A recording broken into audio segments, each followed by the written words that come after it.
Assalamu alaikum, muhtaram millettəşlər. Исәнмесез, шит төбәкләрдә, ерак өлкәләрдә һәм газиз Татарстаныбызда яшәүче милләттәшләребез. Һәр барчабызга нурлы көннәр, хәерле гамәлләр насип булсын дигән теләктә сезне манзара тапшыру сәламлый. Студиядә Ландыш Хусейнова һәм мин Илья Шәйхмәтов. Һәммәбезгә дә матур вакыйгалар гына юлдаш булсын. Тапшыруыбызны башлыйбыз. Авыл тарихларын барлауны дәвам итәбез. Юлыбыз Арча районының Иске Җеби һәм Кушлавыч авылларына булыр. Апас районы Түбән Балтай авылында яшәүче уңган, булган, тырыш Закировлар гаиләсе белән танышырбыз. Тәмле булсын сәхифәсенең хуҗабикәсе Резида Хусейнова эремчектән үзенчәлекле ризык пешерергә өйрәтер. Төмәннең Ембай авылында 19-нчы гасырда салынган мулла йортын төзекләндерәләр. Бу хакта Бөтен дөнья татар конгрессы матбугат хезмәте хәбәр итә. Әлеге эшне Том Сойер Фест волонтерлары башкарып чыгарга ниятли. Уңышлы башлангычлар булсын. Франция белән Краснодар краенда нинди яңалыклар бар икән? Алдагы видеозмадан белдербез. Франциянең иң танылган урыннарының берсе Лувр музее карантин чаралары йомшартылганнан соң яңадан ишекләрен ачкан. Бирегә килгән кунаклар музей директоры Жан-Люк Мартинесны алкышлар белән каршылаган. Музей мәхәббәт бинада урнашкан һәм ул буш тормады. Биредә 100гә якын кеше эшен туктатмады. Санитария шартларында мондагы коллекцияләрне күзәтеп торырга кирәк иде. Сәнгать әсәрләре борынгы, өлкән яшендәге ханымнарны хәтерләтә. Алар һәр даим кайгыртуга мохтаҗ. Шулай ук бинаны да тәртиптә тотарга кирәк иде. Жан-Люк Мартинес әйтүенчә, Лувр башка илләрдәге музейлар белән дә хезмәттәшлек итә. Биредә сакланучы 800дән артык экспонат мартта музей ябылганнан соң дөньяның төрле почмагында калган. Пандемиядан соң туристик тармакка экономик яктан зыян килүен күрсәтергә теләп, дистәләгән экскурсовод музей каршындагы мәйданда сүзсез протест үткәргән. Краснодар краеның Кизилташ лиманы янында бер ай элек табылган, хәзер инде реабилитация үткән пеликанны иреккә җибәргәннәр. 14 июньдә лиман янындагы Веселовка бистәсендә яшәүче ханым хәлсезләнгән кошны күреп ала һәм хайваннарны яклаучыларга мөрәҗәгать итә. Коткаручылар пеликанны Сочида урнашкан Скрябин исемендәге ветеринария үзәгенә алып бара. Кошка Бублик исеме бирелә. Аның кабыргасы сынган, һава капчыгы зарарланган, шуңа күрә организмында һава җыелган һәм эмфизема авыруы барлыкка килгән. Ә каурыйларын паразитлар баскан. Ветеринарлар пациентка антибиотик курслары үткәргәннән соң паразитлар да юк булган. Бубликны көндә кешеләр булмаган елгага алып барып 2 сәгать йөздергәннәр. Пеликанның аягына йөзек кидертеп, аны үзенең кардәшләре янына җибәргәннәр.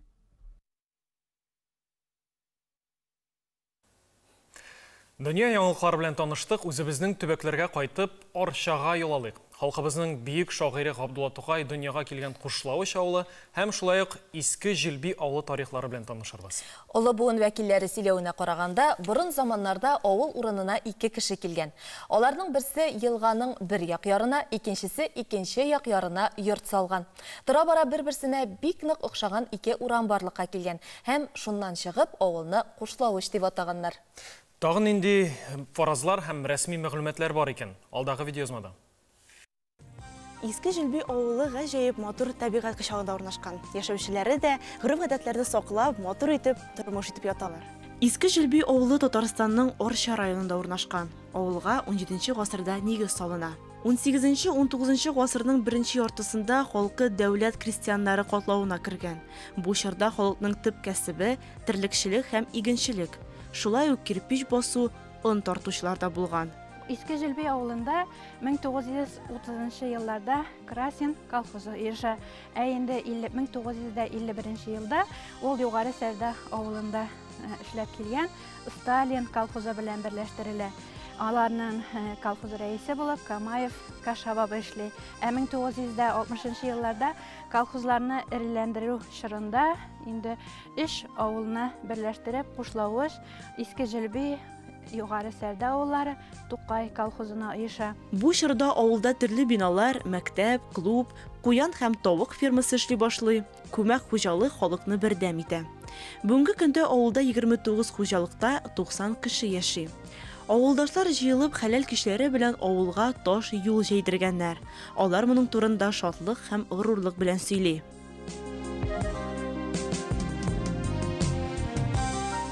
Бу якларның сихри матурлыгына сокланып таң калырсың. Монда һәрбер тау җырлый.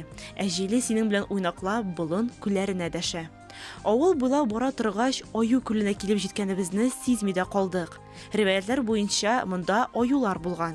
Шуңа күрә бу күл Аю күле дип атала. Биредә халык пешән чапкан, җиләк җыйган. Чишмәләргә килгәндә безнең зур итеп теге кырылып ясалган чишмәләр юк бездә. Әмма ләкин менә нәни вакыттан инде безнең кая көрәк белән төртәсең, шунда су буенда чишмә чыга торган иде.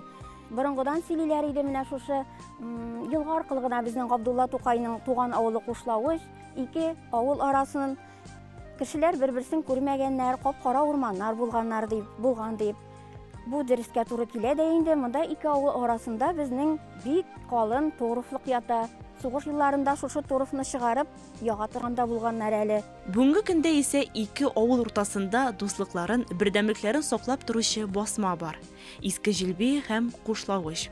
Бу авылларны бер-берсеннән башка күз алдына да китереп булмый. Авыл халкы бик дус, бердәм яшиләр. Күбесенчә авылда игенчелек белән шөгыльләнәләр. Кушлавыч авылында безнең мәктәп, балалар бакчасы урнашкан. Иске Җилби авылындагы балалар да шул авылга йөреп белем һәм тәрбия алалар. Шулай ук Кушлавыч авылында клуб бинасы, кибет хезмәт күрсәтә һәм ике авылга авыл уртасында диярлек матур мәчет балкып тора. Авылыбызның өлкән яшьтәге абзыйлары, апайлары шул мәчеткә барып дин сабаклары белән танышалар. Кушлавыч. Бөек шагыйрь Габдулла Тукайның туган авылы. Монда һәрбер урын аны хәтерләтә. Нәкъ менә Габдулла Тукайның туган йорты нигезе урынына 1965 елның сентябрендә бюст куела. Безнең музей, Тукаевлар музей йорты Кушлавычта 1996 елның 24 майында шагыйрьнең тууына 110 ел тулуга карата ачыла. 30 майда Кушлавычта яңа мәчет ачылу тантанасы үтә. Авылда шул ук елда асфальт юл салына, йортларга газ кертелә башлый. Музей белән янәшәдә генә 9 еллык мәктәп төзелә. Менә сөекле шагыйребез Тукайның авылдашларына зур бүләге шундыйларда. Ике авылда да шөкер яшьләр бар. Алар авылда төпләнә икән, димәк әле гөлчәчәкле бу җирнең өмет гөле исән. Тормыш дәвам итә. Яшь семьяларыбыз күп, эшәр балалы, һәрберсе менә Сабировлар гаиләсе, Сабиров Фидаил гаиләсе, Мингазов Алмаз, Бикшәнтәев Рәдис, һәрберсендә эшәр балаларның, һәрберсе матур итеп, шулай итеп балалар үстереп, хайваннар асап, терлекләр асрап, матур итеп яшәп ятабыз. Авыл табигаты турында никадәр генә язсаң, сөйләсәң дә, аның матурлыгын сүзләр белән генә аңлатып бетереп булмый. Алдагы көннәрдә дә ачык күңелле халкы, бай тарихы, уңышлары белән гөрләп яшәсен иде. Бәхет гаиләсе эчендә рәхәт гомер итүдән гыйбарәт булыр. Гаилә эчендә рәхәт күрмәгән кеше гаилә тышында да рәхәт күрә белмәс дип язган Ризаетдин Фәхретдин. Апас районы Түбән Балтай авылында яшәүче Закировлар гаиләсе чын мәгънәсендә бәхетле, тату гаилә. Олыны олы, кешене кеше итеп, хөрмәтләп яши беләләр. Дөньяның тәме, гаме дә нәкъ менә гаилә диялар үзләре. Карамасар авылы кызы мин Түбән Балтайга килен булып төштем ди Гөлсинур. Булачак ире Раил белән апаста аграр көллияттә укыганда танышканнар. Тормыш әйбәт инде авылда да эшләгән кешегә һәммәсе дә бар. Тотабыз без инде авылны яраткач, шәһәргә китәсе килмәгәч, авылда калырга булды. Менә шушы терлекчелектә эшләргә җайлы инде ияләштек. Кичкенәдән бирле мал-туар арасында җирдәк инде, ягъни терлекчелек булгач тоже. Фермага да чыгып китәдер, шунда кичкенәдән, шунда үскәч инде башка җиргә, Казанга укырга кергәч, менә шул зоотехника инде авыл хуҗалыгы, Свягада менә эшләргә булдым. Тырыш эшчән гаиләнең үзләренә ошап, киленнәре дә уңганлыгы, җитезлеге белән тиз арада ышаныч яулый. Аңа җаваплы эш йөклиләр. Свяга оешмасының Горбунов бүлекчәсендә ферма мөдире вазифасын тапшыралар. Ире белән әтиләре Рауил терлекчелектә эшли. 84 елда уны бетердем. Шуннан гусеничный шылбырлы тракторға отырдым енді. Аннан 2 жыл армияда служитіп қайттым. 87-ден енді. Бүгінгі күнге қатты. Сосын ауыл қожалығында қызмет етем. 2 ұлыбыз бар. Ұлыбызны енді үйлендірдік. Татуғына матурғына ешеп ятабыз енді. Ул 9-нчы классны бетерде дә инде безнең малай апаста аграрник колледжда укыды. Ул авыл җирен яратты инде бала чактан. Үзе шиләкәтлегенә без дуңгызларда фермада эшләгәндә шиләкләр күтәреп, безгә гел булышып йөрде. Без дә колхозда эшләдек инде, ирем иптәшем белән дуңгызчылыкта эшләдек. Бүгенге көндә фермада 500-гә якын сарык, 400 мөгезле эре терлек бар. Сарык тотуу бик каты авыр хезмәт. Аны авылда хуҗалыкта тотууда бик каты авыр, шушы агрофирмада тотуу 500 балшыны. Бу бик каты авыр эш инде, эш хезмәт. Шуңа карамастан яшьләр тырышып эшлиләр. Менин дә аларга рәхмәтемне белгертәсем килер шушы яшьләргә. Бу авыл элек, бу авылда кичкенә генә авыл, кичкенә генә ферма, но күп продукция бирә торган. Шундый показательләр белән үзен алдынгылар ягыннан саный торган авыл. Без радинилардан Үзебезнең Горбунов подразделениесендәге радинилардан җыябыз бозауларны, монда 80-90 килолы үгез бозаулар җыйламыз. Һәм аларны 3-4 айда симертеп, откорм площадкага җибәрәбез. Выращенны специально шундый выращенный технология белән эшлибез. Эшчеләрне акчалата кызыксындыру чаралары да каралган. Бик дружный коллектив. Ну, кичкенә булган өчен дә тәртипле коллектив. Хезмәткә яратып киләләр, яратып эшлиләр, айлык заданиялар менә алар хәзер 7 айга инде уже 42 тонна ит җитештерәләр. Хезмәт яратучан бу фирмада гына түгел, илләрендә дә терлекләр асрыйлар. Авылда авторитетлы нәсел. Менә Ильяновская исметинне күбесе читкә китергәндә, башка җиргә урнаштырганлар, яратып әтигән илләр белән бер тавыш чыгармыйча матур итеп яшәп яталар. Хезмәтне ярата торган нәсел. Шуңа күрә тәртипле нәсел, үрнәк нәсел. Гөлсинур яшь кенә булса да тәҗрибәсе зур, барысын да белеп эшли. Алдык 260 бәрән сарыклардан. Сарыклар башта бала бәрәннәре тугач та бергә торалар, имезәләр 4-5 ай. Анар 5 айдан соң без аларны аерабыз. Аларны аерганнан соң әнкәләрен көтүгә аерым тәкәләр җибәрәбез. Менә монда безнең ниләр кичкенә тәкә бәрәннәр, әнкә бәрәннәр кичкенәләр аерым торалар. Бездә монда менә уголок животноводта бөтен нәрсә язылып бара, отчетлар төрлесе бар. Бу семья инде бик каты тәртипле, аларның инде менә 85 яшьлек бабаң да шушы фермада эшләгән, аның малае да шушы фермада эшләгән, малайының малае да шушы фермада эшләп киләләр бүгенге килендә. Икелендә бөтен күңелләрен биреп, яшьләр булуга карамастан, бөтен көчләрен куеп шушы авыл хуҗалыгында калганнар. Сакланмыйча мөмкин түгел. Аларга исәнлек, саулык, дальнейшемдә инде бергә матур иттереп шушында эшләргә. Закировлар төп нигездә эш буын яши. Хезмәт сөючән, тырыш, уңган гаиләгә уңышлар телибез. Туган якларын, туган җирен яратмаган кеше бар микән? Ул безнең каныбызга сеңгән бит. Без инде тамашачыларыбызга хәзер янәдән туган җиребезнең табигаты белән сокланып алырга тәкъдим итәбез.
1979 елда Сахара шөлінде қор яуған. Табиғатта да ғажап хәлләр ұшырап қоя. Шулай да бізде қор яумас деп үміт етейік, һәм синоптиклар фаразын қарайық.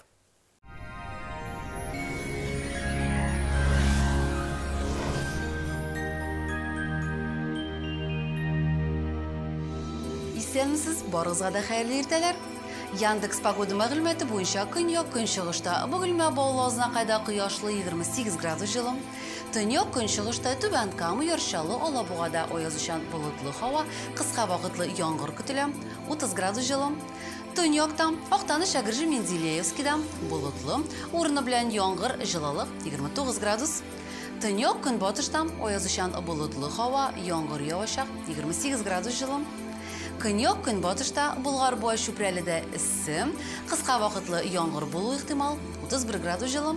Чистан Урлатмамады Ширмешәндә аязучан болытлы һава, яңгыр 29 градуска кадәр җылы була.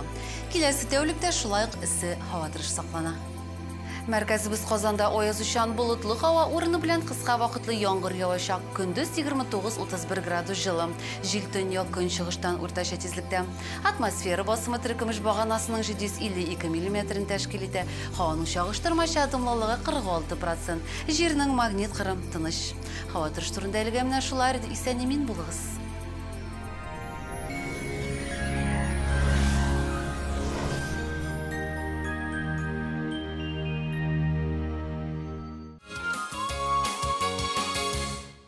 Хәерле көн, хөрмәтле тамашачылар. Бөек Ватан сугышында җиңүгә 75 ел тулуга багышланган сәхифәбезне дәвам итәбез. Бөек Ватан сугышында 61 дәүләт катнаша, 50 миллионнан артык кешенең гомере өзелә. Татарстанның 350 меңгә якын ул һәм кызлары сугыш кырларыннан әйләнеп кайта алмый. 1944 елның 30 июле Бөек Ватан сугышының 1135 көне Ленинград өчен көрәш бара. Карелия фронты, Свирска, Петрозаводск операциясы, фронт гаскәрләре Иламанск һәм Вяртсилск юнәлешләрендә һөҗүмне дәвам итәләр. 3-нче гвардия Сталинград механикалаштырылган корпусы Елгава шәһәрен штурмлауны дәвам итәләр. 8-нче гвардия мех бригадасы 100 чакрымлы марш ясап, Балтык буе көнчыгыш Пруссия белән тоташтыручы тимер һәм шасси юлларын кисеп, Тукумс шәһәрен яулап ала. Көн дәвамында Совет гаскәрләре 200-дән артык торак пунктны, шулай ук Анополь, Баранов, Ланьсук һәм Выгода шәһәрләрен азат итәләр. Алдагы видео язмабыз Апас районы Багыш авылында яшәүче сугыш ветераны Фәһим абый Фәсхиев турында булыр. Сез килгәнне көттем. Бүген балыкка да бара алмадым дип шаяртып каршылады ул безне. Һәр көнне иртәки 2 тапкыр балык тотарга бара икән. Апас районы Багыш авылында яшәүче сугыш ветераны Фәһим абый Фәсхиевка тиздән 95 яшь тула. Бүгенге көндә ул Рашат тәрбиясендә гомер кичерә. Бер генә дә тик тормый, гел хәрәкәттә, гел хезмәттә. Сугыш елларын исә яшь аралаш елмаеп искә төшерә. 40-нчы елларда мин ат җиктем. Колхозда Тырмаладым да, соқаладым да, әбиәйтә атыңа болын бір атта соқмады. Ол жилбеген бар қылды, тартап қына жебер, соқмады. Атла соқмадан бір вақытта да, күтіге барам, ат бір қаяға кетмей, қашмай. Мәсет илешті, меңа соқмайын бірді. Әмалайда ат қуалар, шабырса да атларын тұталмайлар. Мәсет сол ат білән жектім де, сабанда сүрдім. Сугыш башланган әйттеләр. Сугыш башланган без подбережьега уенга җирдек. Армиягә алдылар. Армиядә Свердловскида обучениедә булдык. Анда сораштылар, клубта киендереп чыгардылар да, повар кирәк, поварды таптылар, сапожникны таптылар. Бөтен нәрсә кирәк, берсенә художник кирәк диләр. Мәкән здесь Mən майор yanına çağırıb aldı. Как Oktar Beyramı'na hazırlık. Kızıl Kamaşka bek maturu tribüzünler yazdım. Майор bek ışattı beni. Tağın Suborov'un da Kutuzov'un sözleri var bit. Onu şöyle tahtağa yazırlar gerek. Məten portretlerini tavuk bilesin mi? Suborov ile Kutuzov'un portretleri yaşadım. Onların sözlerini yazıp çıkıyor, kapığa koydular. Bütün poluktan bir de koy kelip korallar şulay ettirip. Soğuşta Pskov'ta bulduk. Ana Pskov'tan dersi наступайта kettik indi. Ben bara gittim işte Estoniyaga, Latviyaga, Litvaga. Litva yerinde öğrenim buldum. Anda regional olanlar 5 mertebe öğrenim buldum ben. 3 tapqır qatı yaralana, qıyı, batır yigit orden medaller bilen бүләкләнә. Şimdi onun kaçlaştan kollar ratlana başlamıştım, kambayınıga zifafşırtılıp gittim. Onda bir şey yaptırdım, da ettirdim. Pamuksuzga ağırıp ayıp gitkersten kambayınır yanında pamuksuz bulup kaldım. Şundan ikinci yıl kambayınga okup kayttım. Bir yıl kambayında işledim, ikinci yılında işlemedim, kolhoz aldım yine umartaşılıkka. Umartaşıda men. Рәсем сызымға ұста егіт 30 yıldan артық мектепте рәсем хезмәт дәресләре укыта. Карандаш, буяу, пумаланы бүгендә кулыннан төшермәй. И диварлары менә шундый үзе ясаган рәсемнәр, портретлар белән тулы. Агачтан бизәкләр, чәчәкләр дә кисеп ясый ул. Егет кешегә 70 төрле һөнәрдә аз дигән мәкалне нәкъ Фәһим абый кебекләргә әйтәләрдер. Үземне белгәнне бирде, мин Вашингтон әти белән бик катыгырланам. Хәдәрдә булса безгә. Жиле җиргә дисәң әти, җиле институтка дисәң әти, каллага җиргә дисәң әти, балыктырга дисәң әти, балык сатырга булса әти. Аның белмәгән шуй Вашингтон. Берсегенә историяган сөйләп китәм, мәктәптә укыган чагында Роно килә, Роно директор апастан машинасы ватыла. Әти шул вакытта аның машинасын ни булып бирә, автослесарь беренче һөнәре. Агачында бик каты уста. Шелтәлләр ниләр ясыйдыр, рамнар монда безнең авылда менә ağaçtan boğan alışlar kusayet teze ırıkların. Ağaçlıkla kayıyorsun kubisinde. Eti yasaganlar, kursavlarda bir katı kubalar. Tük bağı, zaraqsı tük bağın kişiler atalar, ili jandıralar, ili trisk atalar. Biz de jiyip balarız. Eti iki ayıra da şunlardan kapşaklar, öyle bereğin kapşakları. Sitka gibi asini yorsunda. Халал җифете Осияпа белән тәрбияле, эшкә батыр, кешелекле балалар тәрбияләп үстергәннәр. Үзенең матур тормыш үрнәге белән авылдашлары алдында абруй, хөрмәт казанып яши ветеран.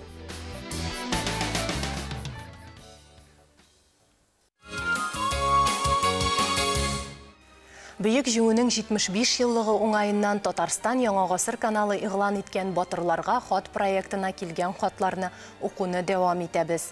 Бүген сезгә Сәйдә исемле кызның карт бабасына язган хатыннан үзекләр укырмын. Исәнме безнең гаиләбез өчен бик кадерле булган карт бабаем Фатих. Сиңа сагынычлы сәламнәр белән хат яза оныкчыгың Сәйдә. Әйе бабаем, оныкчыгың. Мин синең оныгың Маратның төпчек кызы Сәйдә булам. Миңа әтием синең сугышчан батырлыкларың, сугышта алган җәрәхәтләрең турында бик күп сөйләде. Сугыш башлангач көньяк-көнчыгыш Воронеж 2 Украина фронтларында сугышкансың икән. Батырлыкларың өчен Кызыл Йолдыз, 1 дәрәҗә Ватан сугыш орденнары һәм берничә медаль белән бүләкләнгәнсең син бабаем. Кадерле карт бабаем, син минем һәм минем гаиләмнең гомумән алганда нәселебезнең горурлыгы. Әгәр син исән булсаң бабаем, оныкчыкларың өчен сөенеп туя алмас идең. Мин Әтнә мәктәбенең 2 А сыйныфында, Әтнә сәнгать мәктәбенең хореография һәм рәсем сәнгатенең 2 сыйныфында белем алам. Бик тырышам. Безнең өчен бөтен мөмкинлекләр дә бар, Аллага шөкер. Мин моның өчен сиңа һәм синең кебек миллионлаган совет солдатларына бик рәхмәтлемен бабаем. Быел бөек җиңүнең 75 еллыгы. Син исән булсаң бабаем, мин нәни кулларым белән синең тормыш арбасын ныклап тарткан җирчыклы кулларыңнан җитәкләр идем. Ләкин карт бабаем, син мин туганчы ук инде алган яраларың газабыннан мәрхүм булгансың. Ә беләсеңме бабаем, батырлар алар мәңге үлмиләр. Алар үлемсез. Син дә һәр чак безнең йөрәкләрдә, безнең хәтеребездә. Инде менә ничә ел оныкчыкларың синең сурәтеңне кулларына тотып, үлемсез полкта атлыйлар. Янәшебездә булмасаң да, син безнең йөрәгебез түрендә, һәм без синең белән бик горурланабыз. Хәзерге матур тормышым өчен, киләчәгем өчен, мең рәхмәт сиңа, карт бабаем. Тыныч йокла, сәлам белән, сине яратып, оныкчыгың Сәйдә, Марат кызы. Ачы язмыш бабаларыбызны нык сынаган, алар турындагы истәлекләр безнең йөрәкләрдә. Киләсе күрешүләргә кадәр сау булыгыз. Динара, бик зур рәхмәт. Тапшырыбызны алга таба дәвам итәбез. Бейек җиңүнең 75 еллыгына багышлап, Ульяновский өлкәсендә фронттан хатлар, язмыш очмаклары исемле хәтер китабы дөнья күрде. 2000 данәдә чыккан әлеге басмада Сембер төбәгеннән 1941-45 еллардагы Бөек Ватан сугышында катнашкан йөзләгән сугышчының туган якларына язган хатлары урын алган. Араларында кайгылы хәбәр китергән рәсми документлар да бар. Китапка кергән 1000-гә якын хатларның байтагы татар телендә, төгеләрәге гарәп һәм латин графикасында язылган. Безнең хәбәрчебез Рамис Сафин әлеге китапның язылу тарихы һәм андагы фронт хатлары белән якыннан танышып кайтты. Моннан 5 ел элек әлеге уникаль китап дөнья күргәнче Бөек Ватан сугышында катнашкан һәм анда һәлак булган яисә хәбәрсез югалган сугышчыларның исем фамилияләрен туплап, аларның кайсы военкоматтан чакырылганнарын һәм кайда күмелгәннәрен күрсәтеп, менә шушында 24 томлык китап чыккан иде инде. Менә чираттагысы исә фронттан язылган хатларны бөтен өлкә авыл районнарыннан җыеп нәшер ителгән. Кайбер семьяда әбиләр саклаган шулай яулыкка тереп, Жеп белән бәйләп, 75 елдан да артык шуны саклап тотканнар. Әлеге пишмаклы хатлар заманында кан кыйгыш яу кырында ил азатлыгы өчен көрәшкән сугышчыларны туган яклары, якыннары белән бәйләп торган бердән-бер күңел юаткычлар булган. Аларны укыганда ирексездән күңел тула, тамакта түйер барлыкка килә, күзгә яшьләр җыела. Менә 19 яшьлек Шәүкәт Камалов хаты. Кадерле туганнарым минем, бүген 1943 елның 19 апрелендә беренче хат фотога төштек. Сезне бик тә сагынам. Авылга кайтып таныш урамнардан узып таныш йөзләрне кабат күрү ымтылышы белән яшим. Нинди генә хәл булса да, мине онытмагыз, гел искә төшереп торыгыз. Мине сагынчаган чакларда шушы фоторәсемгә карарсыз. Менә бу хатны бүген инде үзе дә мәрхүм булган Дамир ага Шәриповның әтисе 6 бала атасы Исмәгыйль абый язган. Ул 1943 елда Днепр елгасын кичкәндә һәлак була. Кадерле Хөснәм минем балаларым, төшләремдә гел сезне күрәм, борчылам. Азык-төлекне, ягулык белән пешәнне санабрак кулланыгыз инде. Изилә белән Дамир укуларын дәвам итә алмаслар инде. Алар өчен йөрәгем әрни. Тиз арада кайта алмам кебек. Юллар төшкәч, авылга кайтыгыз. Анда туганнар күп. 6 баланы үстерү авыр булыр инде үзеңә. Мин уларга тиеш түгел, чөнки 6 бала ятим булырга тиеш түгел бит. Дамирны кулыннан ычкындырма. Мөмкин булса 4-нче класска барсын. Исмәгыйль абыйның Дамиры әтисе васиятен үтәй. Ул зур дәрәҗәләргә ирешә. Ул зак еллар 20 елдан артык КПССның Шардаклы райкомының беренче секретаре булып эшли. Шул елларның авыр хатирәсен ул күз яшьләре аша сөйли. Бик азапланып үстек. Авыр идеме? Бик авыр, бик авыр. Бермәде, хөкүмәт бермәде, советлар власты бермәде. Карадылар, үстерделәр. Укыттылар.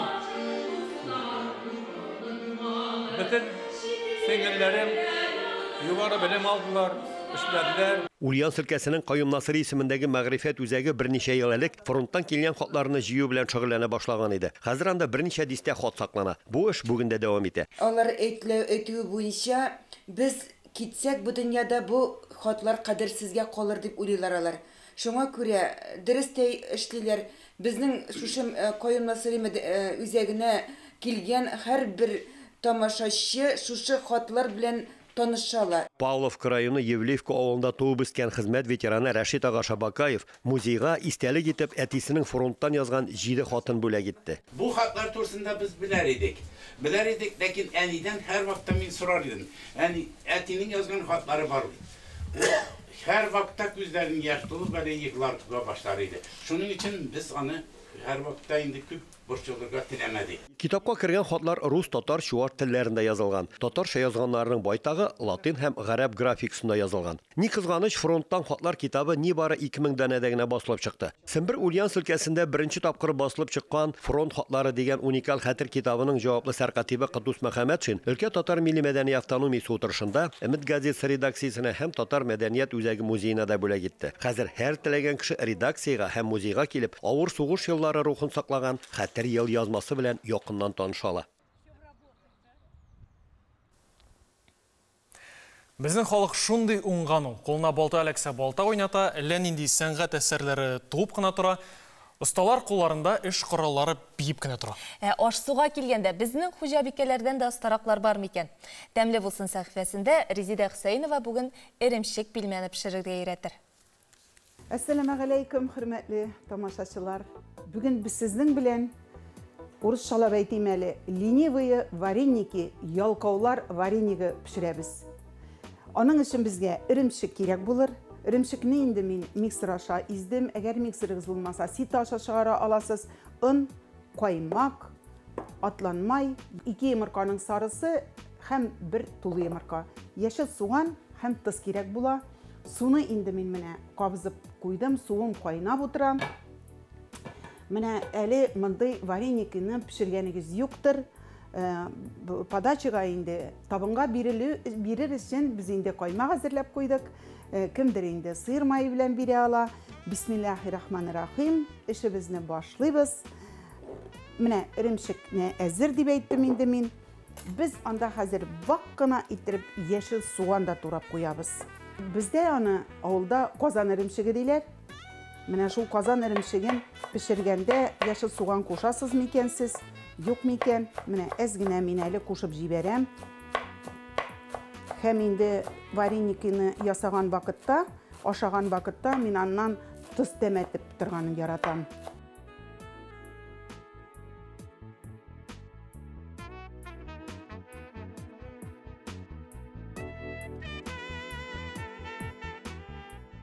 Һәм мин монда атлан майда салам.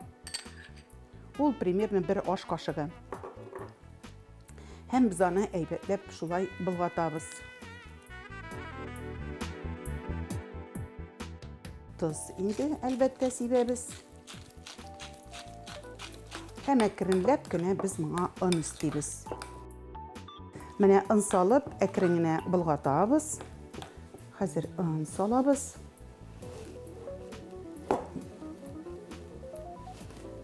Менә шулай озыншалап. Менә хөрмәтле тамашачылар, ничек иттереп җиңел генә җәеп җибәрәбез кул белән. Һәм инде пычак белән озыншалап кисәбез. Безнең менә суыбыз кайнап утыра. Менә мондый озынлыкта кисик әле без аны.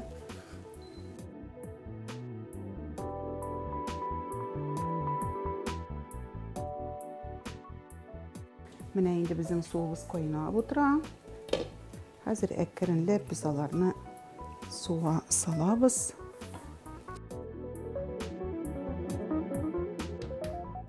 Ай, субханалла, менә бит безнең пешеп чыкты бит ялкаулар варениги. Менә хөрмәтле тамашачыларым, ялкауларча варенигыбыз әзер булды. Ашларыгыз тәмле булсын.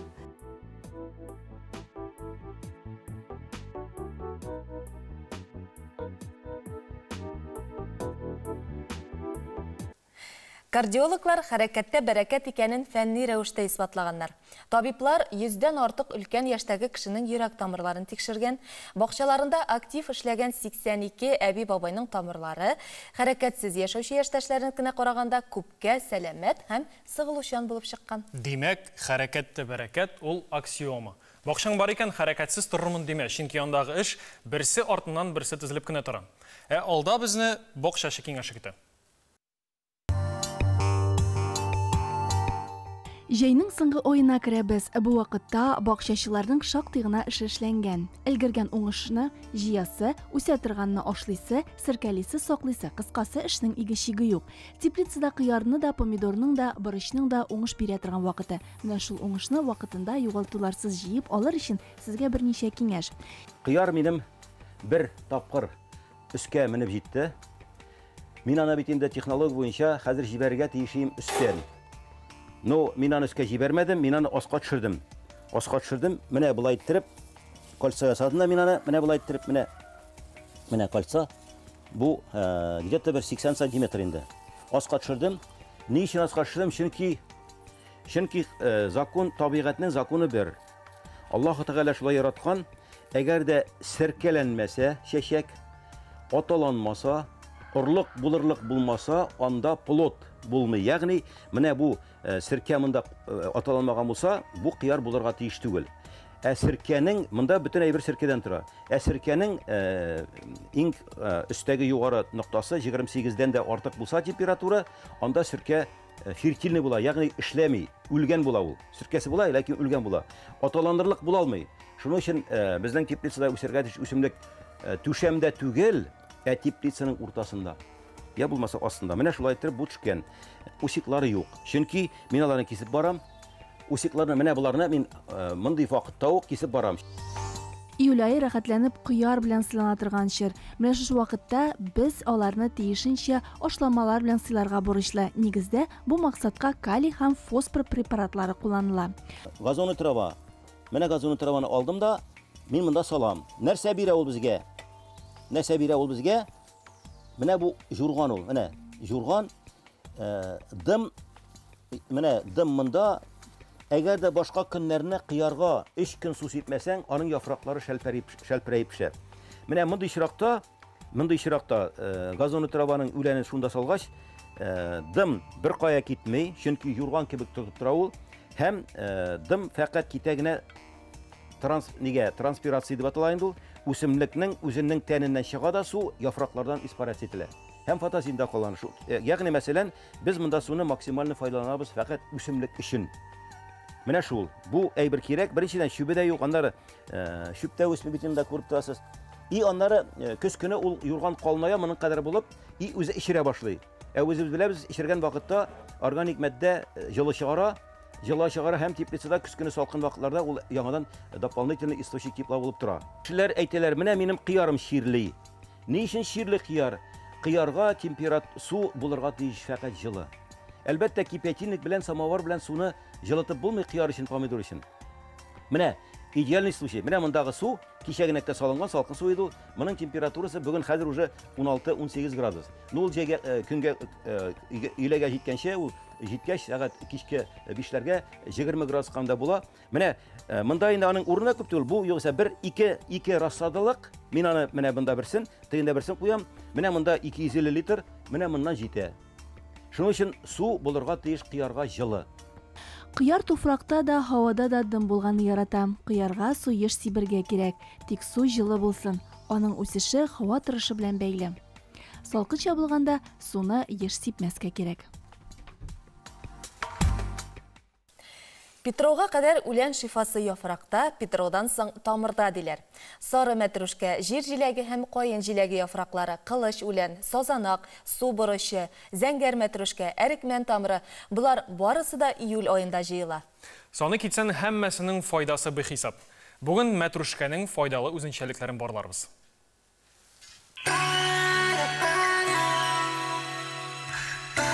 Мәтрүшкә. Борынгы ата-бабаларыбыз файдаланган, бүген дә кулланышта булган хуш исле дару үләне. Мәтрүшкә турында ишетмәгән, аннан да бигрәк файдалы сыйфатларыннан шифа күрмәгән кеше юктыр. Аны гадәттә усак һәм каен агачлары янында, урман аланнарында җыялар. Онытмагыз, мәтрүшкә бик баллы үсемлек, шуңа күрә ул чәчәк аткан җирләрдә бал кортлары күп була.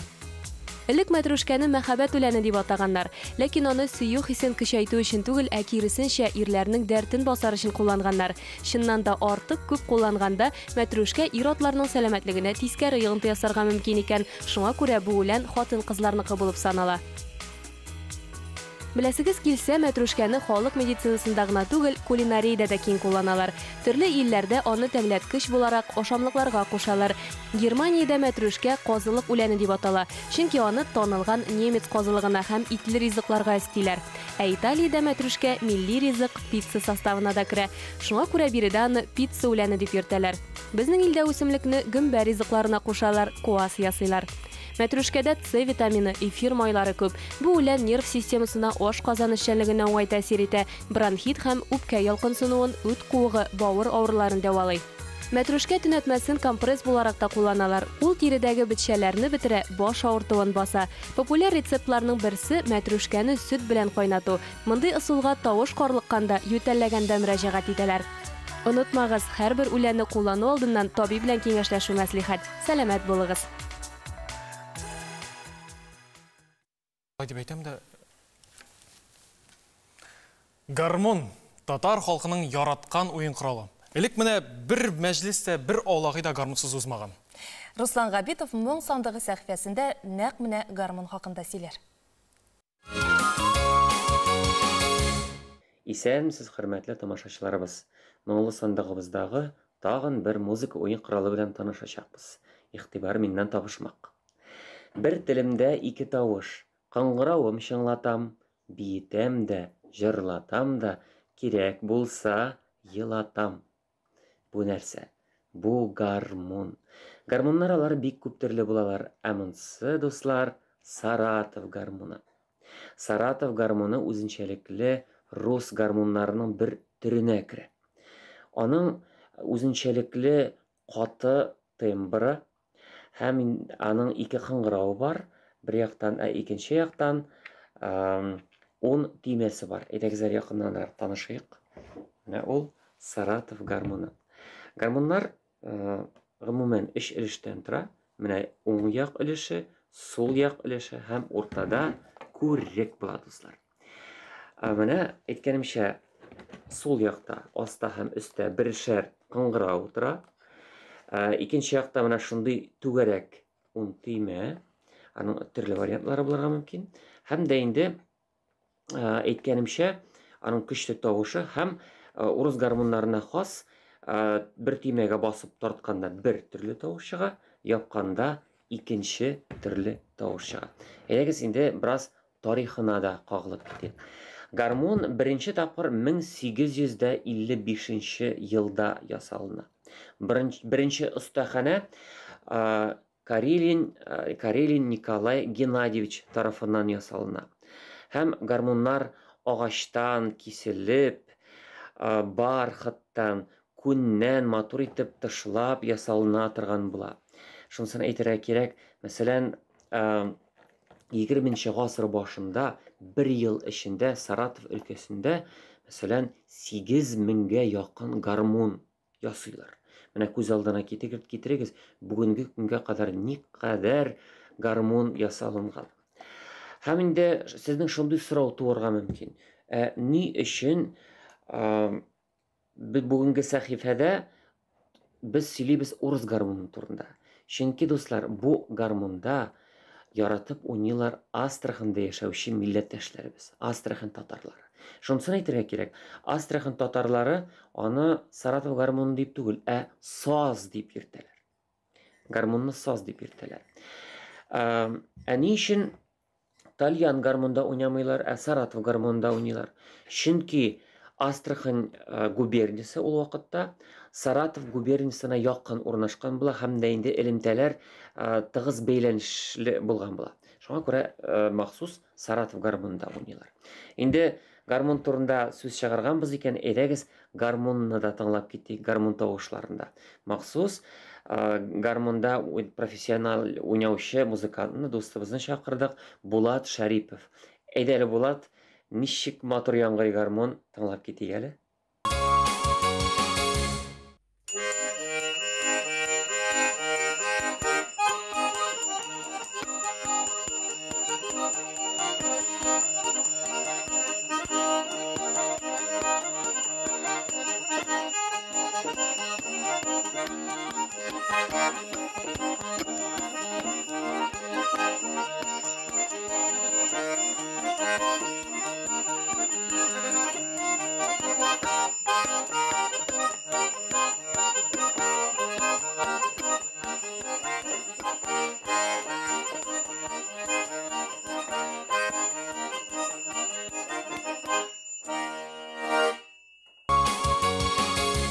Рәхмәт, Булат. Шуннан да, хөрмәтле тамашачылар, сез минем белән килешәсездер. Гармонның тавышы матур һәм үзенчәлекле. Шунысын әйтергә кирәк. Саратов гармонында элек кызлар уйнаганнар. Һәм ике йортның берсендә гармон булган. Уйный белмәсәләр дә, ул сандыкта сакланылган. Һәм ул кызга кияүгә чыкканда бирнә буларак тапшырылган. Һәм элек вакытта аулак өйләргә кызлар җыелганда сүз белән түгел, гармон аша аралашканнар. Бу сазда сөйләшү дигән күренеш булган. Шушының белән сәхифәне төгәлләрбез. Халыкта шундый акыллы сүзләр бар. Үткәнен белмәгән халыкның киләчәге юк. Үткәннәрне барлыйк, саклыйк һәм киләсе буынга тапшырыйк. Киләсе очрашларга кадәр. Жәйге эссе көнне, менә шулай тирләп пешкәндә, салкын су эчеп җибәрсәң, яшисләр килеп китә. Кызык дөнья сәхифәсе дә бүген нәкъ менә эчемлекләр турында булыр.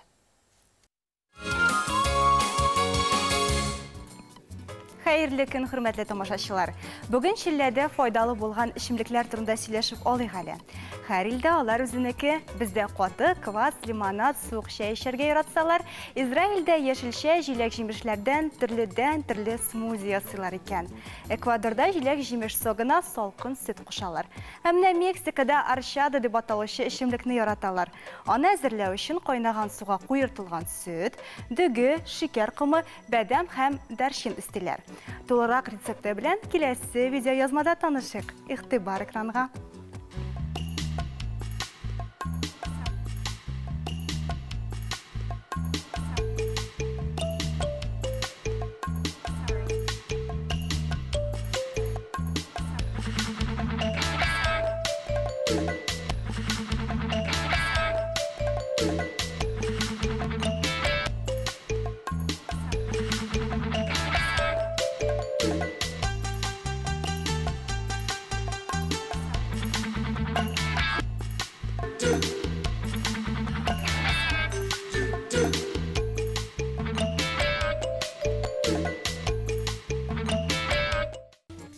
Диетологлар эссе көндә яшелчә эчәргә киңәш итә, чөнки ул сусауны баса, кан тамырларына уңай тәэсир итә. Африкада шушы сыйфатларга ия булган ройбуш эчемлеге бар. Ул чәй кебек үк пешерелә, әмма аны ясаганда аспалатус куагының яфраклары кулланыла. Әлеге үсемлекне киптереп, кәхвә пешерү машинасына салсаң, гадәти булмаган эспрессо да ясап була. Шулай ук көбекле килеп чыга.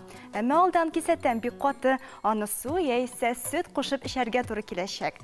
Ройбуш кәхвәдән тыелырга теләүчеләргә менә дигән вариант. Аның составында кофеин юк, тәме татлы, шикәр кушмасаң да була.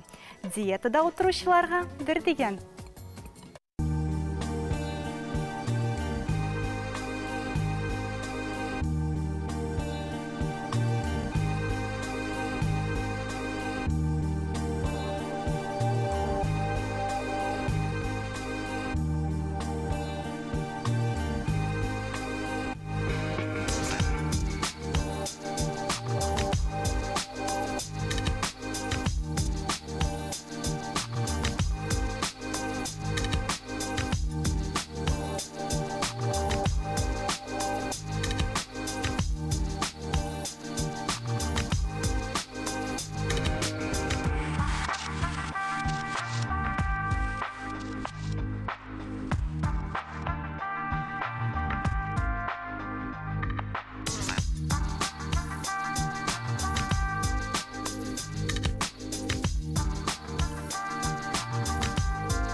Сөт, кефир, катык, аларны кем генә яратмый. Әле тагын суыткычта торган булсалар, Чилләдә менә дигән эчемлек.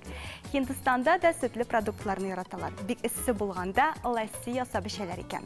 Аның өчен ярты стакан йогуртка, ярты стакан су салалар. Яхшылап болгаталар, бизәү һәм тәм кертү өчен теләк буенча төрле тәлбәткечләр, җиләк-җимеш сироплары, лимон өстәлә.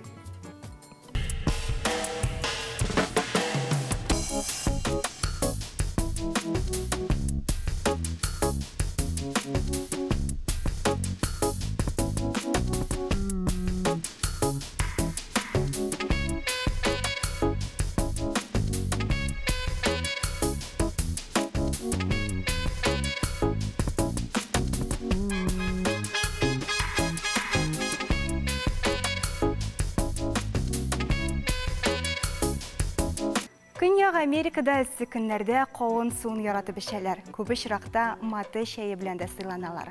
Парагвай подубасы яфрагыннан пешерелгән эчемлек хакында белмәүчеләр, аның турында ишетмәүчеләр юктыр.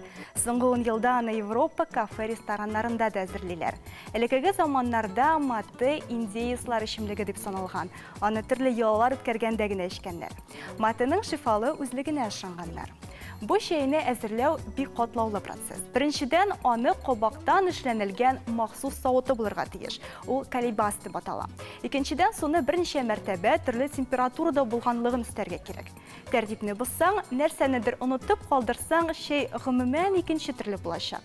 Төгәл инструкциясе киләсе видеоязмада. Игътибар экранга.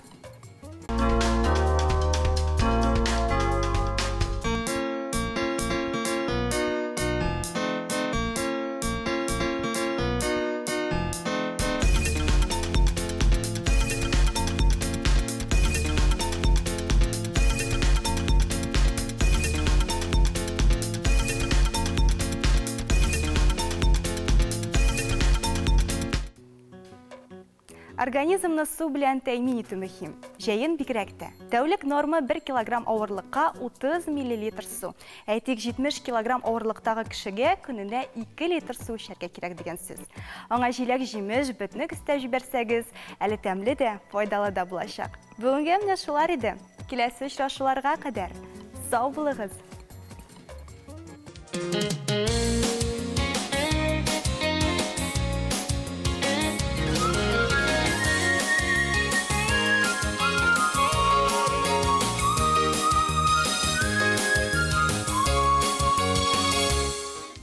Әссәләму алейкум, мөхтәрәм милләттәшләр. Исәнмесез, газиз кардәшләр. Татарстан Яңа гасыр телеканалында манзара тапшыруы, студияда Ландыш Хусейнова һәм мин Илья Шәйхмәтов, һәммәгезне дә кайнар сәламлыйбыз. Юлга кузгалучыларга хәерле юллар, эшкә җыенучыларга хәерле эш көннәре, ялдагыларга күңелле яллар телибез. Тапшыруыбызның икенче өлешендәге видеозмалар белән танышып китик. Авыл тарихларын барлауны дәвам итәбез. Юлыбыз Арча районының Иске Җеби һәм Кушлавыч авылларына булыр. Апас районы Түбән Балтай авылында яшәүче уңган, булган, тырыш Закировлар гаиләсе белән танышырбыз. Тәмле булсын сәхифәсенең хуҗабикәсе Резидә Хусейнова эремчектән үзенчәлекле ризык пешерергә өйрәтер. Апас районы Түбән Балтай авылында яшәүче Закировлар гаиләсе чын мәгънәсендә бәхетле, тату гаилә. Олыны олы, кешене кеше итеп, хөрмәтләп яши беләләр. Дөньяның тәме, гаме дә нәкъ менә гаилә диялар үзләре. Карамасар авылы кызы мин Түбән Балтайга килен булып төштем ди Гөлсинур. Булачак ире Раил белән апаста аграр көллияттә укыганда танышканнар. Тормыш әйбәт инде авылда да эшләгән кешегә һәммәсе дә бар. Без инде авылны яраткач, шәһәргә китәсе килмәгәч, авылда калырга булды. Менә шушы терлекчелектә эшләргә җайлы инде ияләштек. Кичкенәдән бирле мал-туар арасында җирдәге инде, ягъни терлекчелек булгач тоже. Фермага да чыгып китәдер, шунда кичкенәдән, шунда үскәч инде башка җиргә, Казанга укырга кергәч, менә шул зоотехника инде авыл хуҗалыгы, Свягада менә эшләргә булдым. Тырыш эшчән гаиләнең үзләренә ошап, киленнәре дә уңганлыгы, җитезлеге белән тиз арада ышаныч яулый. Аңа җаваплы эш йөклиләр. Свяга оешмасының Горбунов бүлекчәсендә ферма мөдире вазифасын тапшыралар. Ире белән әтиләре Рауил терлекчелектә эшли. 84 елда уны бетердем. Шуннан гусеничный чалбырлы тракторга үтердем инде. Аннан 2 ел армиядә служить итеп кайттым. 87-дән инде. Бүгенге көнгә хәтле авыл хуҗалыгында хезмәт итәм. 2 улыбыз бар. Улыбызны инде өйләндердек. Тату гына, матур гына яшәп ятабыз инде. Ул 9-нчы классны бетерде дә инде безнең малай Апаста аграрник колледжда укыды. Ул авыл җирен яратты инде балачактан. Үзе чиләк хәтлегенә, без дуңгызларда фермада эшләгәндә чиләкләр күтәреп, безгә гел булышып йөрде. Без дә колхозда эшләдек инде, ирем иптәшем белән дуңгызчылыкта эшләдек. Бүгенге көндә фермада 500-гә якын сарык, 400 мөгезле эре терлек бар. Сарык тоту бик каты авыр хезмәт. Аны авылда хуҗалыкта тотуда бик каты авыр, шушы агрофермада тоту 500 балшыны. Ул бик каты авыр эш инде, эш хезмәт. Шуңа карамастан яшьләр тырышып эшлиләр. Менин дә аларга рәхмәтемне белгертәсем килер шушы яшьләргә. Бу авыл элек, бу авылда кичкенә генә авыл, кичкенә генә ферма, но күп продукция бирә торган. Шундый показательләр белән үзен алдынгылар ягыннан саный торган авыл. Biz Radinilardan, өзіміздің Горбунов подразделениесіндегі Радинилардан жиябыз бұзауларны мында 80-90 килалы үгіз бұзаулар жиыламын. Һәм аларны 3-4 айда семіртіп, откорм площадкаға жібереміз. Вырещені, специально сондай вырещені технология біле ішлейбіз. Эшчеләрне акчалата кызыксындыру чаралары да каралган. Бик дружный коллектив, кичкене булган өчен дә тәртипле коллектив. Хезмәткә яратып киләләр, яратып эшлиләр, байлык заданиялар менә алар хәзер 7 айга инде уже 42 тонна ит иттерделәр. Хезмәт яратучан бу фирмадан ату иләрендә дә терлек ярасыйлар. Авылда авторитетлы нәсел. Менә Ильяновская испытательный көбесе сетя китергәндә, башка җиргә урнаштырганлар, яратып әтигән иләр белән бер тавыш чыгармыйча мотор итеп яшәп яталар. Хезмәтне ярата торган нәсел. Шуңа күрә тәртипле нәсел, үрнәк нәсел. Гөлсинур яшь кенә булса да тәҗрибәсе зур, барысын да белеп эшли. Алдык 260 бәрән сарыклардан. Сарыклар башта бала бәрәннәре тугач та бергә торалар, имезәләр 4-5 ай. Анар 5 айдан соң без аларны аерабыз. Аларны аерганнан соң әнкәләрен көтүгә аерым тәкәләр җибәрәбез. Менә монда безнең ниләр кичкенә тәкәбәрәннәр, әнкә бәрәннәр кичкенәләр аерым торалар. Бездә монда менә уголок животноводта бөтен нәрсә язылып бара, отчетлар төрлесе бар. Бу семья инде бик каты тәртипле, аларның инде менә 85 яшьлек бабаң да шушы фермада эшләгән, аның малае да шушы фермада эшләгән, малайының малае да шушы фермада эшләп киләләр бүгенге килендә. Икелендә бөтен күңелләрен биреп, яшьләр булуга карамастан, бөтен көчләрен куеп шушы авыл хуҗалыгында калганнар.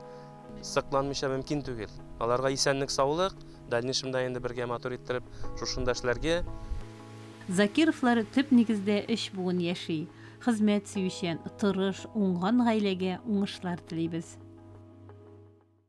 Мөхтәрәм тамашачылар, тапшыруыбызны кунакхана белән дәвам итәбез. Инде безнең белән видеоэлемтәдә Вахитов районы пенсия фондының пенсияны билгеләү һәм яңадан исәпләү бүлеге җитәкчесе Алсу Мәрдиева. Алсу ханым, исәнмесез? Исәнмесез. Исәнмесез, хәерле иртәләр барыгызга да. Эшләүче пенсионерларга пенсияны арттыру тәртибе белән таныштырып китсәгез иде. 2020 елның 1 августан барлык эшләүче пенсионерларга перерасчет ясалачак. Бу перерасчет әлбәттә эшләүче һәм пенсия фондына иминят взносларын түләп баручы пенсионерларга ясалачак. Бу перерасчетның күләме пенсионерның хезмәт хакының күләменә бәйле. Хезмәт хакы күбрәк булган саен, димәк, пенсия күбрәк артачак. Ләкин максималь арттыру күләме ул 3 балл тәшкил итә. Һәм бүгенге көнгә 1 баллның күләме 93 сум булса, димәк 279 сум белән чикләнәчәк. Якынча Татарстанда 305 мең пенсионерларның 1 августтан иминят пенсияләре артып киләчәк. Туплама пенсияга кагыламы бу арту? Иминят пенсиядан кала 1 августтан тупланма пенсияләргә ашыгыч түләүгә срочный выплата дип әйтәбез инде без аны. Һәм 1 еллы түләүләр күләме дә артачак. Бу төр түләүләрнең күләме идарә итүче компанияләрнең акчаларын инвестицияләү нәтиҗәләренә бәйле. Бик зур рәхмәт, Алсу ханым. Сау булыгыз, исән сау булыгыз. Безнең белән видеоэлемтәдә Вахитов районы пенсия фондының пенсияны билгеләү һәм яңадан исәпләү бүлеге җитәкчесе урынбасары Алсу Мәрдиева булды. Тапшыруыбыз үз эшен алга таба дәвам итә. Арча районының Иске Җилби һәм Кушлавыч авылы тарихлары белән танышырбыз. Иске Җилби авылы гаҗәеп матур табигать кочагында урнашкан. Яшәүчеләре дә гөреф-гадәтләрне саклап, матур итеп, тормыш итеп яталар. Иске Җилби авылы Татарстанның Арча районында урнашкан. Авылга 17 гасырда нигез салына. 18-19 гасырның беренче яртысында халкы дәүләт крестьяннары катлавына кергән. Бу чорда халыкның төп кәсебе терлекчелек һәм игенчелек. Шулай ук кирпич басу, он тартучылар да булган. Иске Җилби авылында 1930 елларда Красин колхозы ирешә.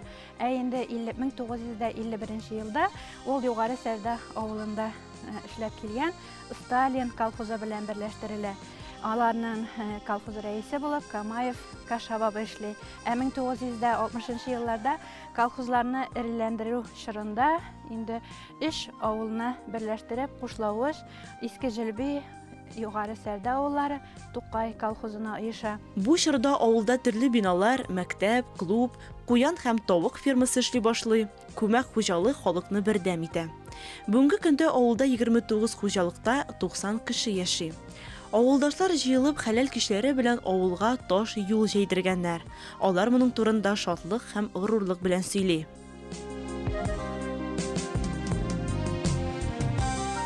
Бу якларның сихри матурлыгына сокланып таң калырсың. Монда һәрбер тал җырлый.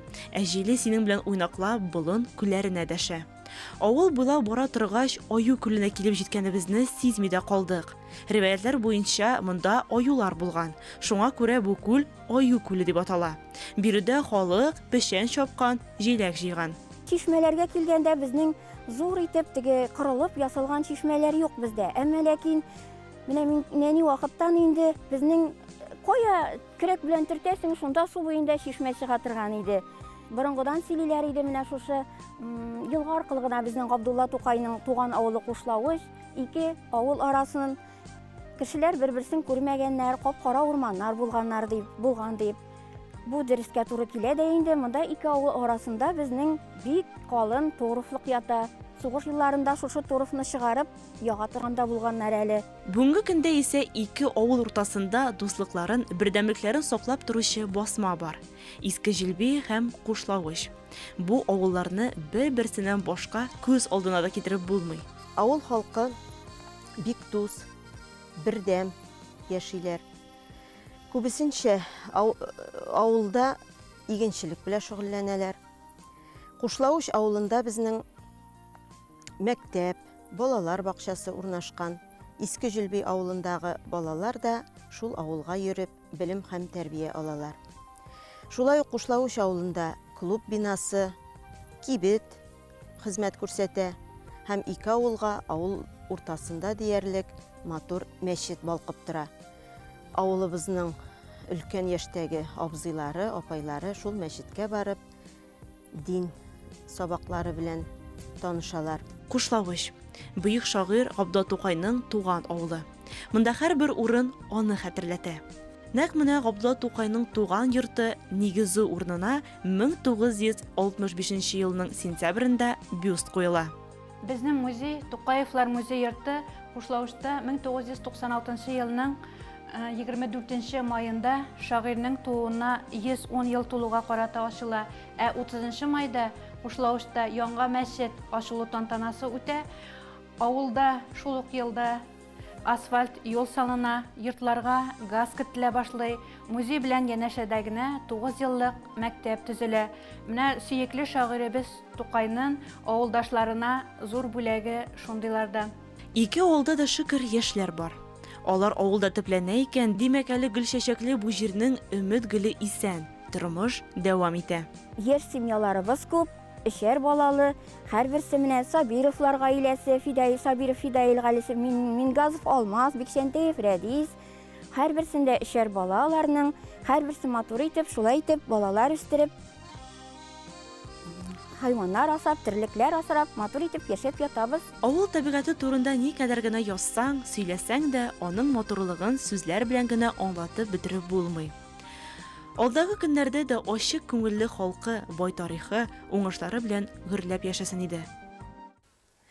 Кардиологлар хәрәкәттә бәрәкәт икәнен фәнни рәвештә исбатлаганнар. Табиблар 100дән артык өлкән яшьтәге кешенең йөрәк тамырларын тикшергән. Бакчаларында актив эшләгән 82 әби бабайның тамырлары хәрәкәтсез яшәүче яшьтәшләренекенә караганда күпкә сәламәт һәм сыгылучан булып чыккан. Димәк, хәрәкәттә бәрәкәт ул аксиома. Бакчаң бар икән хәрәкәтсез торырмын димә, чөнки андагы эш берсе артыннан берсе тезелеп кенә тора. Алда безне бакчачы киңәше көтә. Җәйнең соңгы аена керәбез. Бу вакытта бакчачыларның шактый гына эше эшләнгән. Өлгергән уңышны җыясы, үсә торганны ашлыйсы, сиркәлисе, саклыйсы, кыскасы эшнең иге-чиге юк. Теплицада кыярны да, помидорның да, борычның да уңыш бирә торган вакыты. Менә шул уңышны вакытында югалтуларсыз җыеп алыр өчен сезгә берничә киңәш. Кыяр минем бер тапкыр өскә менеп җитте. Мин аны бит инде технология буенча хәзер җибәрергә тиешим өстән. Но мин аны өскә җибәрмәдем, мин аны аска төшердем. Аска төшердем, менә булай иттереп, кольцо ясадым да мин аны, менә булай иттереп, менә кольцо. Бу где-то 80 сантиметр инде.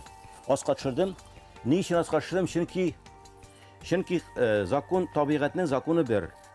Аллаһ Тәгалә шулай яраткан, әгәр дә серкәләнмәсә чәчәк, аталанмаса, орлык булырлык булмаса, анда плод булмый. Ягъни, менә бу серкә монда аталанмаган булса, бу кыяр булырга тиеш түгел. Ә серкәнең монда бөтен әйбер серкәдән тора. Ә серкәнең иң өстәге югары ноктасы 28-дән дә артык булса температура, анда серкә фертильный була, ягъни эшләми, үлгән була ул. Серкәсе була, ләкин үлгән була. Аталандырлык була алмый. Шуның өчен безнең теплицада үсәргә тиеш үсемлек түшәмдә түгел, ә теплицаның уртасында. Я булмаса астында. Менә шулай итеп бу төшкән. Усиклары юк. Чөнки мин аларны кисеп барам. Усикларны менә буларны мин мондый вакытта ук кисеп барам. Июль айы рәхәтләнеп кыяр белән сыйлана торган чор. Менә шушы вакытта без аларны тиешенчә ашламалар белән сыйларга бурычлы. Нигездә бу максатка калий һәм фосфор препаратлары кулланыла. Газоны трава. Менә газоны траваны алдым да мин монда салам. Нәрсә бирә ул безгә? Нәрсә бирә ул безгә? Менә бу журган ул. Менә журган дым. Менә дым монда. Әгәр дә башка көннәрне кыярга 3 көн су сипмәсәң, аның яфраклары шәлпәрәйеп пешә. Менә мондый чиракта газоны траваның үләнен шунда салгач, дым бер кая китмей, чөнки юрган кебек тотып тора ул, һәм дым фақат китәгенә транспирация дип атала инде ул, үсемлекнең үзенең тәненнән чыга да су яфраклардан испарация ителә.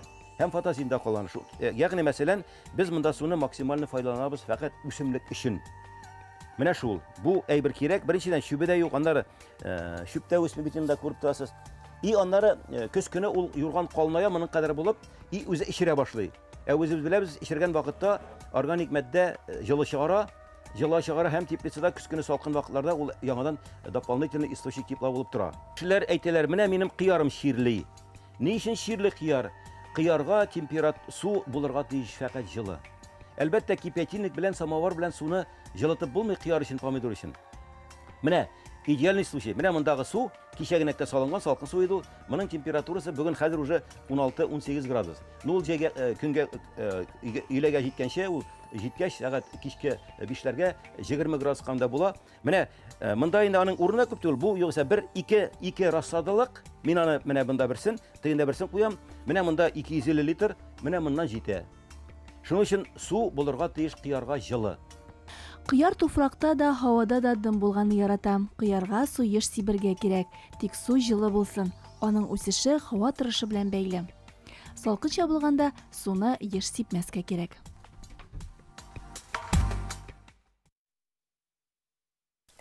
Петроға қадар үлән шифасы яфрақта, Петродан соң тамырда диләр.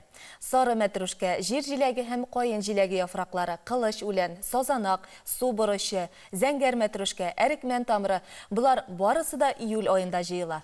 Саны китсән һәммәсенең файдасы бихисап. Бүген мәтрүшкәнең файдалы үзенчәлекләрен барларбыз.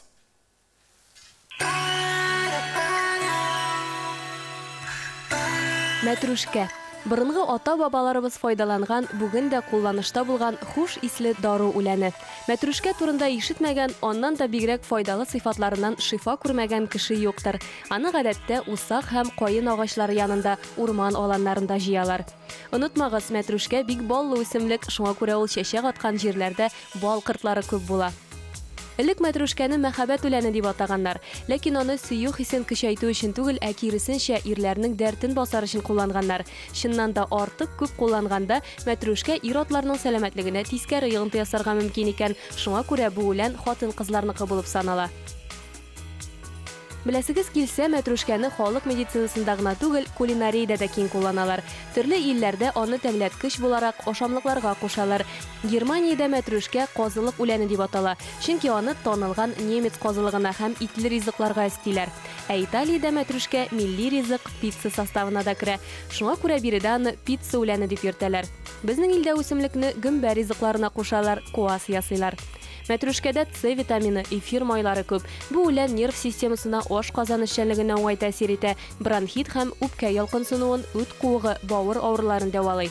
Мәтрүшкә төнәтмәсен компресс буларак та кулланалар. Ул тиредәге бетчәләрне бетерә, баш авыртуын баса. Популяр рецептларның берсе мәтрүшкәне сөт белән кайнату. Мондый ысулга тавыш карлыкканда, ютәлләгәндә мөрәҗәгать итәләр. Онытмагыз, һәрбер үләнне куллану алдыннан табиб белән киңәшләшү мәслихәт. Сәламәт булыгыз. Төмәннең Ембай авылында 19 гасырда салынган мулла йортын төзекләндерәләр. Бу хакта Бөтен дөнья татар конгрессы матбугат хезмәте хәбәр итә. Әлеге эшне Том Сойер Фест волонтерлары башкарып чыгарга ниятли. Уңышлы башлангычлар булсын. Франция белән Краснодар краенда нинди яңалыклар бар икән? Алдагы видеозмадан белдербез. Франциянең иң танылган урыннарының берсе Лувр музее карантин чаралары йомшартылганнан соң яңадан ишекләрен ачкан. Бирегә килгән кунаклар музей директоры Жан-Люк Мартинесны алкышлар белән каршылаган. Музей мәхәббәт бинада урнашкан һәм ул буш тормады. Биредә 100гә якын кеше эшен туктатмады. Санитария шартларында мондагы коллекцияләрне күзәтеп торырга кирәк иде. Сәнгать әсәрләре борынгы, өлкән яшендәге ханымнарны хәтерләтә. Алар һәр даим кайгыртуга мохтаҗ. Шулай ук бинаны да тәртиптә тотарга кирәк иде. Жан-Люк Мартинес әйтүенчә, Лувр башка илләрдәге музейлар белән дә хезмәттәшлек итә. Биредә сакланучы 800дән артык экспонат мартта музей ябылганнан соң дөньяның төрле почмагында калган. Пандемиядан соң туристик тармакка экономик яктан зыян килүен күрсәтергә теләп, дистәләгән экскурсовод музей каршындагы мәйданда сүзсез протест үткәргән. Краснодар краеның Кизилташ лиманы янында бер ай элек табылган, хәзер инде реабилитация үткән пеликанны иреккә җибәргәннәр. 14 июньдә лиман янындагы Веселовка бистәсендә яшәүче ханым хәлсезләнгән кошны күреп ала һәм хайваннарны яклаучыларга мөрәҗәгать итә. Коткаручылар пеликанны Сочида урнашкан Скрябин исемендәге ветеринария үзәгенә алып бара. Кошка Бублик исеме бирелә.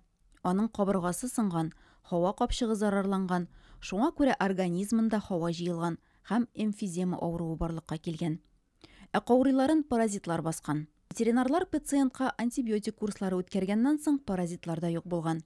Бубликны көндә кешеләр булмаган елгага алып барып 2 сәгать йөздергәннәр. Пеликанның аягына йөзек кидертеп, аны үзенең кардәшләре янына җибәргәннәр. Кәрим Тинчурин исемендәге Татар дәүләт драма һәм комедия театры 5 августтан театр ишек алдында урнаштырылган махсус сәхнәдә ачык һавада тамашачыларга спектакльләр күрсәтә башлый. Бу айдан театрның директоры Фәнис Мусагыйтов белән әңгәмә корарбыз. Исәнмесез, ачык сәхнәгә әзерлек ничек бара? Хәерле көн, хәерле иртә, хөрмәтле тамашачылар. Безнең Тинчурин театры нинди генә вакыт булса да, ул инде иеләнгән, элек-электән чаналарда йөреп, атарбаларында йөреп, спектакльләр куеп йөргән. Шуңа күрә без мондый пандемия вакытында буйгып тормыйбыз. Хәзерге вакытта безнең репетициялар бара, төрле видеолар төшерәбез. Һәм менә тагы бер яңалык театрдан безнең үзебезнең ишек алдында, театр ишек алдында инде бик матур гына сәхнә кордык. Һәм ул сәхнәдә ачык һавада, бөтен кагыйдәләрендә үтәп, спектакльләребезне тамашачылар хузурына чыгарырга уйлап торабыз. Безнең спектакльләрдә менә 5 август көнне безнең Туфан Миннуллинның «Студенческий договор» дигән спектакле, музыкаль комедиясын күрсәтергә уйлыйбыз. 6 август көнне Хәй Вахитның «Туй алдыннан» спектакле, «Син бит минем бер генәм» спектакле 7 август көнне, 12 август көнне инде Алтын көз спектакле, 13 август көнне Кияүләр Хайвахитнең һәм 14 август көнне Алай түгел, булай ул дигән спектакльләрне күрсәтергә уйлыйбыз. Фәнис әфәнде, саклану чаралары да шулай ук күрелә торгандыр әлеге спектакльләр вакытында. Монда инде куркып торасы юк. Бүтән спектакльләребез ачык һавада булгач, җилләтле һәм сәхнәбездә тамашачылар утыра торган урындыкларыбыз да безнең инде җилләтелеп тора торган урында була. Һәм керү ходында безнең тикшереп кертәбез температураны, кешенең температурасын. Була кемнең маскалары юк, аларга маска тәкъдим итәчәкбез, перчаткалар тәкъдим итәчәкбез. Шулай ук безнең инде су, чәй сату урыннары булачак, урамда, ансыда. Андый монда яңгыр дип уйлыйсыз икән, инде яңгырдан кача торган урыныбыз да бар. Анда без брезентлар белән капланган була. Ярым түбә ясыйбыз. Тагы да үтенечебез бар. Килергә теләүчеләр үзләре белән зонтикларын алып килсәләр, яхшы булыр иде. Шушындый узак кына тамашачыбыз белән күзгә күз карашып очрашуларыбыз биткәннән соң biz дә сагындык, сез дә сагынгансыздар. Шуңа күрә килегез, карагыз. Элекеге сугыш вакытларында булган, ачык сәхнәдә куелган спектакльләрне яңадан кайтарабыз. Нинди генә вакыт булса да, театрның эшчәнлеге бер вакытта тукталып тормаган. Шуңа күрә сезне чакырабыз, килегез. Рәхим итегез, сезне көтәбез. Үзебезнең театрыбызда. Рәхмәт, Фәнис әфәнде. Рәхмәт. Безнең белән видеоэлемтәдә Кәрим Тинчурин исемендәге Татар дәүләт драма һәм комедия театры директоры Фәнис Мусагыйтов булды. Галиәскәр Камал театры да яңа сезонга әзерләнә. Аларның эшчәнлеге белән хәбәрчебез Лилия Гыйззәтуллина танышып кайтты. Татарстанның мәдәни тормышы акрынлап үз җаена кайта башлады. Тамашачылар өчен беренчеләрдән булып музейлар ачылды. Чиратта театрлар. Бер атна элек озак еллардан соң Галиәскәр Камал исемендәге Татар дәүләт академия театрының труппасы да очрашты. Әлегә гадәти булмаган форматта. 21 августта ачып җибәрәбез. Гадәттәгечә зәңгәршәл белән түгел, чөнки беләсездер, зәңгәршәлдә bütün труппа катнаша, bütün артистлар катнаша. Шуңа күрә әле барыбер шул эпидемиологическая ситуация. Без ахырга хәтле белеп бетермибез, шуңа күрә без сакларга тырышабыз үзебезнең артистларыбызны да. Чөнки зәңгәршәлдә әйтәм, бөтен коллектив катнаша. Спектакльләр атнасына 3-4 тапкыр ярым тулган залларда узачак. Якын арада Роспотребнадзор төгәлрәк тәкъдимнәр белән чыгарга тиеш. Яңа 115 сезонның беренче премьерасы Илгиз Зәйниевның пьесасы буенча куелачак «Өйләнәм» тат спектакле. Ул 5 ай элек куелырга тиеш булган, әмма пандемия үз таләпләрен куя. Бүген театрның цехларында эш кайный, премьерага соңгы әзерлек эшләре бара. Ул 11 сентябрьгә көтелә. Спектакль өстендә эш актерский һәм режиссерский яктан гына түгел, башка цехлар белән дә эшләнә. Ул тегү цехында, монтировочный цех, звук, свет цехлары, аны колоссально аның өстендә эшлиләр. Сейчас мы работаем над спектаклем «Өйләнәм». Вот у нас эскизы. Здесь уже как бы показаны, какие ткани, на что, какие костюмы будут. Здесь есть разные костюмы, и современные, и немножко такие сценические, театральные, яркие. Премьералар моның белән генә бетми. Камал театрның 7 ноябрь традициясына пандемия аяк чалмас дип ышанасы килә. 7 ноябрьдә Артур Шайдуллин дигән яшь драматургның «Сагынырсызмы» дигән әсәрне без шулай ук традиция буенча 7 ноябрьдә Марсель Сәлимҗан туган көнендә тамашачыга тәкъдим итәчәкбез. Театрда бу сезон үзенчәлекле булыр диләр һәм түземсезләнеп тамашачылар белән очрашуны көтәләр. Безнең халык шундый уңган ул. Кулына балта эләксә балта уйната, әллә нинди сәнгать әсәрләре туып кына тора. Ұсталар қоларында іш құраллары бейіп кіне тұра. Аш суға келгенде біздің хужабикелерден де ұстарақлар бар мекен.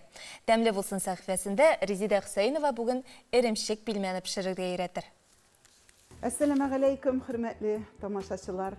Бүгін біз сіздің білен орысшалап әйтемәлі ленивые вареники, ялқаулар варенигі пішірәбіз. Оның үшін бізге эремшек керек болыр. Ірімшікні енді мен миксер аша издім. Әгер миксеріңіз болмаса, сита аша шығара аласыз. Ын, қаймақ, атланмай, 2 емірқаның сарысы һәм 1 тулы емірқа. Яшыл суған һәм тұз керек була. Суны енді мен менә қабызып қойдым, суым қайнап отырам. Менә әлі мындай вареникіні пішіргенігіз юқтыр. Подачыға енді табынға берер үшін біз енді қаймақ әзірлеп қойдық. Кімдір енді сыйыр майы білән бере ала. Бисмиллахиррахманиррахим. Ішімізді башлайбыз. Менә ірімшікні әзір деп әйттім енді мен. Біз анда қазір ваққына иттеріп ешіл суғанда турап қоябыз. Бізде аны ауылда қазан ірімшігі дейлер. Менә шул қазан ірімшігін пішіргенде ешіл суған қошасыз мекенсіз, жоқ мекен. Менә әзгіне мен әлі қошып жіберем. Һәм инде вареникіні ясаған вақытта, ашаған вақытта мен аннан тұз тәмәтіп тұрғанын яратам.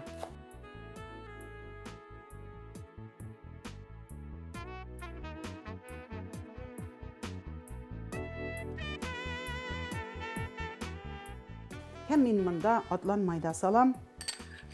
Ол примерно 1 аш қашығы. Һәм біз аны әйбәтләп шулай былғатабыз.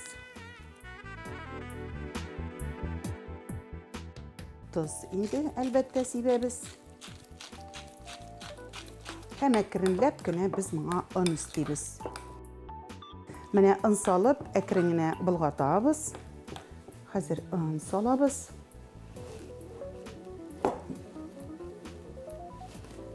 Менә шулай ызын шалап. Менә хөрмәтле тамашачылар, ничек иттереп җиңел генә җәеп җибәрәбез кул белән. Һәм инде пышак белән ызын шалап кисәбез. Безнең менә суыбыз кайнап утыра. Менә мондай ызынлыкта кисик әле без аны.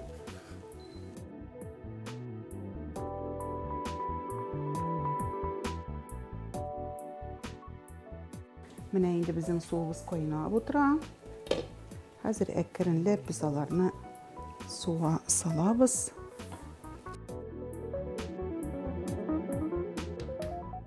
Ай, субханалла, менә бит безнең пешеп чыкты бит ялкаулар варенигі. Менә хөрмәтле тамашачыларым, ялкауларча варенигыбыз әзер булды. Ашларыгыз тәмле булсын.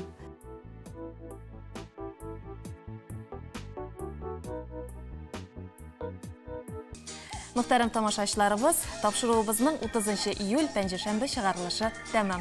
Инде иртәгә Татарстан Яңа Гасыр телеканалында манзара тапшыруның махсус бәйрәм чыгарылышы булачак. Корбан бәйрәме һәр гаиләгә нур өсти, сөенеч куанычларını арттыра. Ульяновск каласында гомер итүче Фәтхуллиннар гаиләсенең бәйрәм мәшәкатьләре.